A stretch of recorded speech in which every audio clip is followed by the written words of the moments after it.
Alright, let's start another chess video here. So we're going to be playing same 15-10 time control as always. Let's see. And now I think we're finally rated, so we should be able to see their rating pop up. Alright, we're playing a 15-24, and we get our first queen pawn game. Alright, so there's different ways to respond to queen pawn. You can go d5 and knight f6 are the main moves. So I'm going to go into knight f6, and then we have knight c3 here. It's kind of unique because normally you see c4 in most queen pawn games, and this you can't really if you're a King's Indian player, like that's what my plan would have been against c4. You can't really continue with that plan against knight c3, and the reason for that is because they can just push e4 after they have their knight on c3, which is a key difference. If they push c4 instead, they can't push e4 because it's not defended. So what you have to do against knight c3, which is an entry path towards it's called the Jobava London system, or maybe you put your bishop on f4, is you have to play, you're basically compelled to play d5 here, which transposes the Chigorin variation of the queen pawn. So in the end, I guess we are compelled to play d4, d5 here because of the move knight c3. That's interesting. 1500 playing the Jobava London system. But yeah, it's a good move. Good second move there, and it's probably the most compelling move early on in a queen pawn game is a 2 knight c3 against knight f6, because we're basically forced. I mean, you could play e6 still if you're a Nimzo Indian defense player, but d5 is probably the most straightforward way we got here to have the position be equal. So bishop f4, continuing the Jobava London setup. And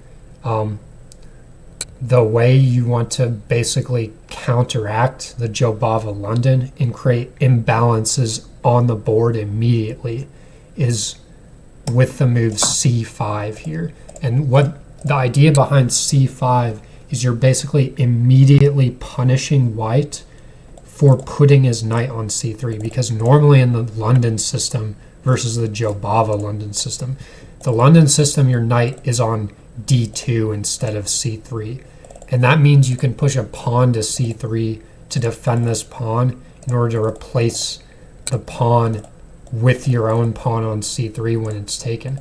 When you have a knight blocking that, it's impossible to replace the pawn with your own pawn. And this is more like deep into like engine analysis and stuff here, but I found this basically on one of Grandmaster Naroditsky's videos. This is a way to punish the Jobava London setup. And obviously here he's going for the threat of a fork on c7, which you will see happen to a lot of players here. If you play knight to c6, you're basically like automatically blundering this fork. There's basically no way to defend it, but because we haven't committed our knight, we still have a way to defend it, which is with knight a3, which surprisingly is not as weakening as it seems, because a knight on a3 is like one of the most like common places to put your knight, let's say in a King's Indian or just a generic like Indian defense. So now we have c takes d5, and now I think this pawn is going to get recovered. I don't think we have to worry about taking it back, obviously, and blundering immediately the fork here. Let's see, our other avenues we have are e6, just immediately I mean, this pawn is not under attack. It's being threatened here. We do have an interesting queen check, forcing the knight to return, and then capturing this, which queen a5 is a move you want to play in some of the variations where you put c5 anyway, which is kind of compelling me to play the move queen a5 to recapture this. So, and this is still, mind you, not blundering. This is not blundering this knight because he moves it back to c3, we take, and then we have an equal but imbalanced position here. Let's take back with, we could even take back with this, and we're not blundering this.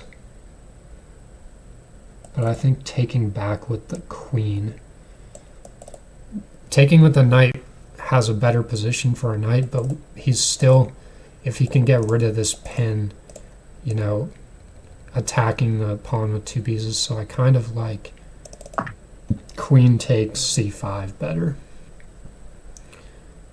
And we're still double defending this pawn here. Eventually, the normal developing square for this bishop in the Jobava London, or in a equal London system, is you want to put bishop f5 before you play e6, and that might be possible here based off how our opponent is developing. Let's see. We have knight to f3, which is a normal developing move. I don't see that it threatens anything except it guards against d4 here. So now, let's see.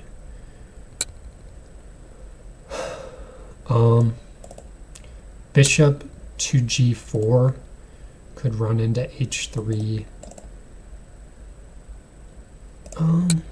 Let's see. I think bishop to f5 is a solid move here. We're immediately putting some sorts of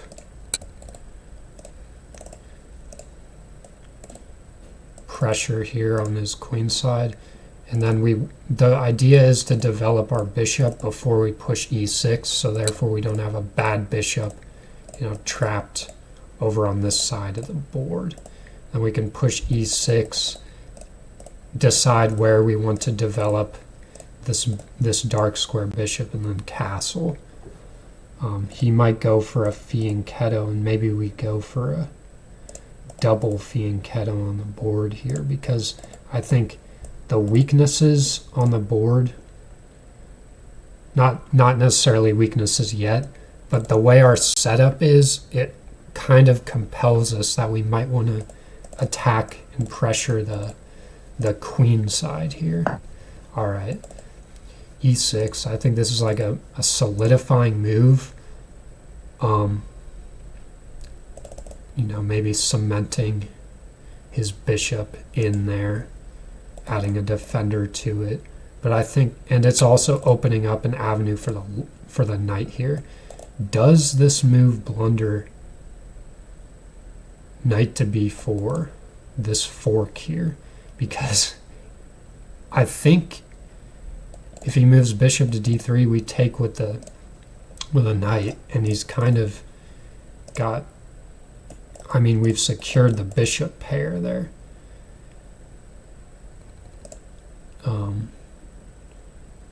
I like this move, and it also removes the threat of him taking the knight, and then we have to take back and weaken our pawn structure here.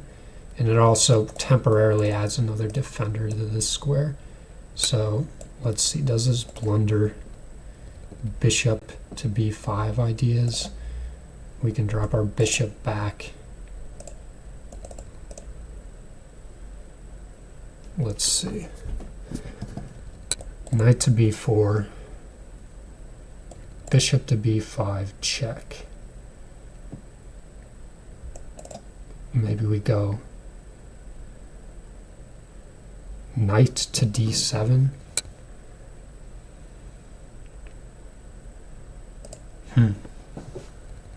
Maybe a safer move would be knight to c7 here, preventing the prospect of bishop to h4 and adding a defender to this square. In fact, we might have to.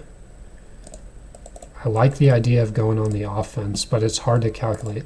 Bishop b5, and then we have to move our knight.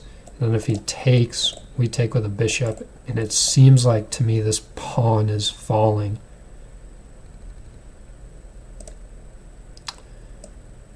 Let's see. The issue with knight c7 is he grabs it with his bishop, and we're forced to take, and then he still has that idea. So maybe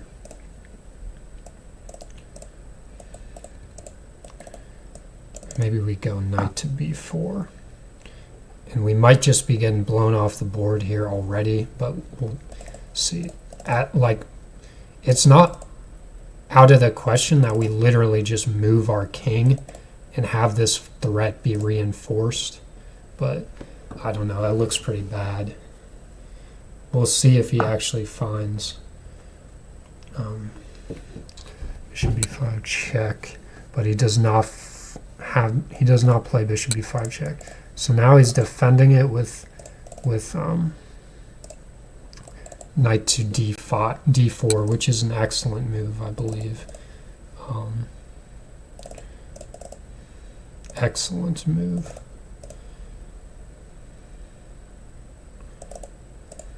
Let's see.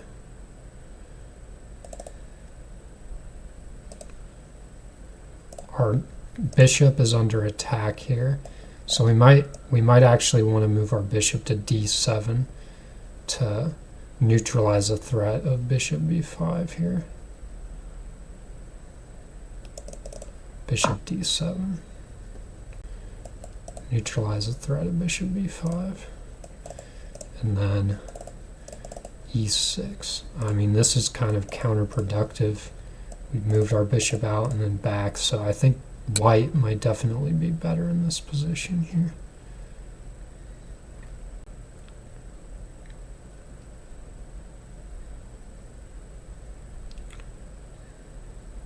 But probably not by a lot if I play correctly.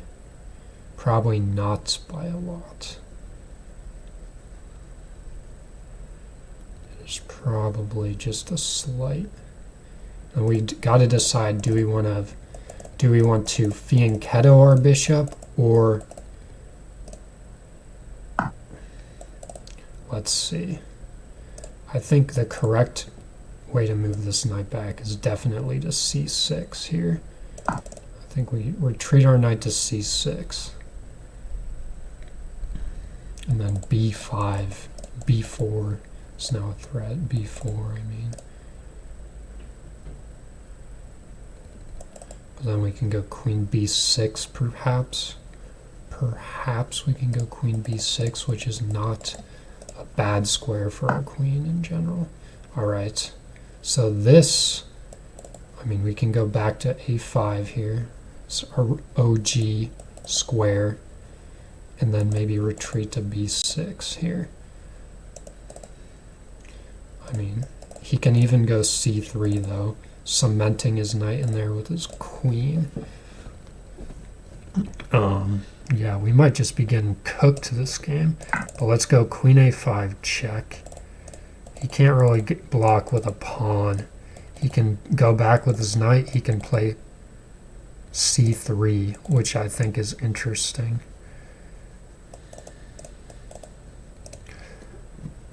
Because e5 is still not a threat because he just takes. Is e5 a threat? I think he just takes. And it's actually not a threat, interestingly enough. I think e6 is probably the safest. I think he should have actually played c3, but maybe the knight on the rim was bad. Could go a6 to cement in our control of the square. I think we got to go e6, and then try to find either we can go with a safe square, bishop e7, and then castle, or try to find an active square like bishop to c5. This is not an easy game presented to us by our opponent. So we have the knight coming into back to go after the c7 square, but I think we can guard it with the rook, because if he tries to fork us here, he's giving up 2 pieces for our 1 rook. And now we're preparing to just kick his knight away back to the d5 square, where perhaps e5, or back to the d4 square, where perhaps e5 will be a threat. So, oh, no, I'm not blundering a fork here because it's still guarded by the bishop, but we do have to keep that in mind. We can't take because this rook is guarded, so I think we got to move back to b6 here. And eventually I want to, let's see, if he goes knight there, we have to take, and then he puts his bishop in a very annoying square. That might be a problem. That genuinely might be a problem. Damn. He's insisting on getting these knights in the position. Okay. Yeah, we definitely can't blunder our queen here. I think the only square I have to retreat to is d8 back home. And then I think this is pretty devastating after the bishop recaptures. So we were forced to recapture, and then we cannot really castle. Maybe knight to e4 is a way to try to get the bishop back out of there, because he can't return to this because he gets recaptured. But then he gets a knight in, and we kick the knight back out. I don't know. We might just be getting bamboozled here by this dude.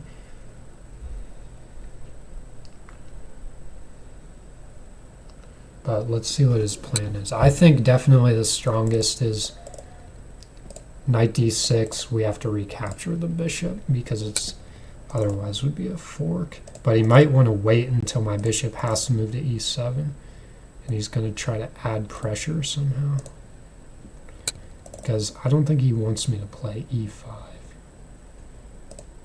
If I can play e5, I might have chances to defend the position, but we'll see.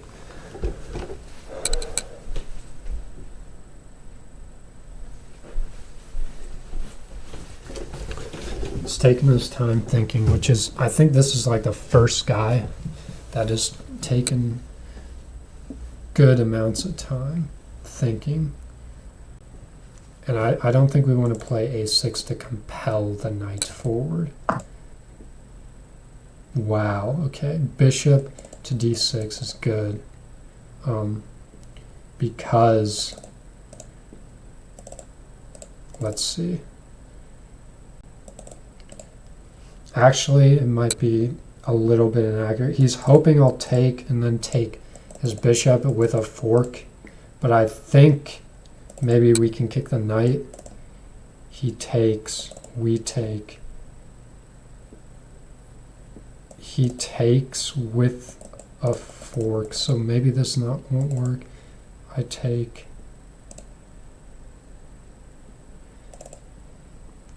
Okay. A6, the worst scenario is that he takes here, I think, for us, and then we take with the king, which he'd be giving up a bishop that he's moved twice for a bishop that we haven't moved, and then his knight has to retreat. So I don't think that's too evil. We lose our castling rights, but I mean, he hasn't castled yet, so and maybe we can get an attack going. So I think this might be the most resilient move. A6 here, trying to kick this defender of the bishop. And then if he captures, I think the correct move is we have to recapture the king, because he has this undefended at the end of that sequence. I don't think we can capture the knight and rely on this. So I think we capture the king. Does he have knight there? But he might be trapping his own knight if he goes in. No, because I have to remove the rook.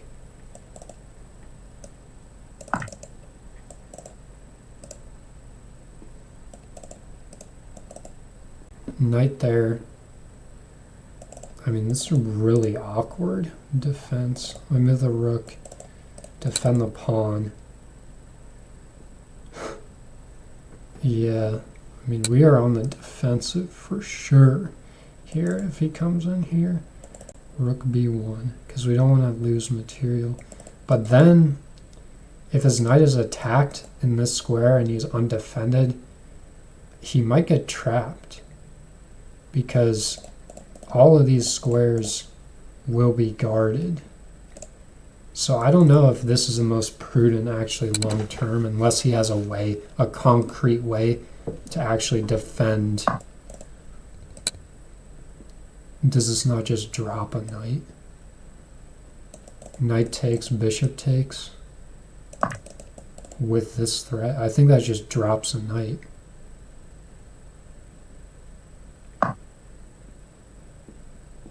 Yeah, so he reattacks. But we can actually intermezzo this move here. Knight takes c7 because it's with check.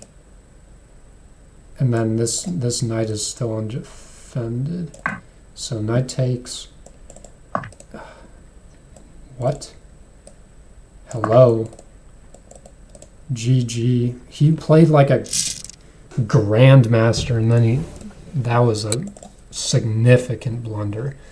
Let's analyze that game. I think I felt like I was getting cooked the whole like opening there, beyond like up to like move 15, and then the last 5 moves are just an avalanche. His position just collapsed. So let's see.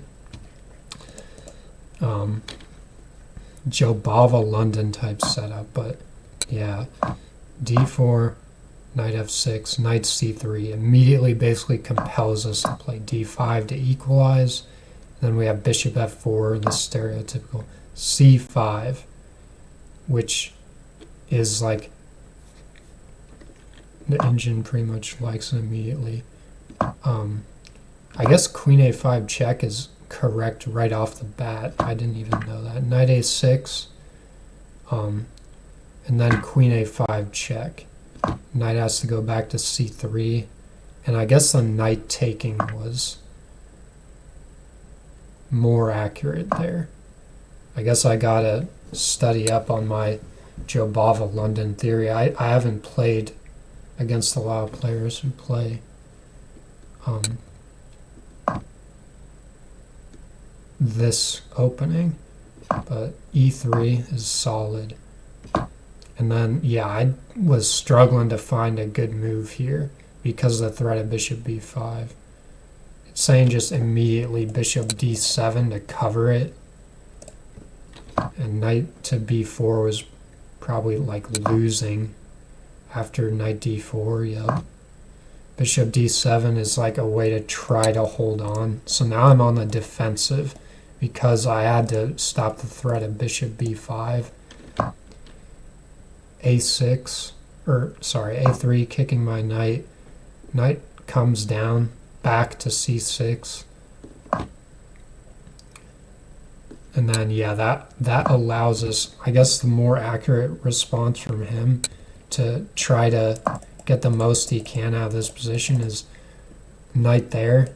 So if I have to come with this, he can like trap my queen here, pretty much. But knight c6, Knight a4 allows my queen to basically get on a diagonal to escape. e6, knight b5, e5. Wow, there's a way to strike back. Because it's already guarded by the queen. c7, e5. Yeah, I didn't even notice I could play e5. Yeah, queen d8. It says I'm still okay after this, amazingly. After bishop to d6. a6, bishop takes f8. King takes f8 is most accurate. Knight d5 just loses, or knight d4 just loses on the spot because of knight takes d4. But yep, and then this is just an attempt. I don't know what to do because it's still blundering the knight. But yeah, just an attempt. I hope you enjoyed this video. That's an introduction to Jobava.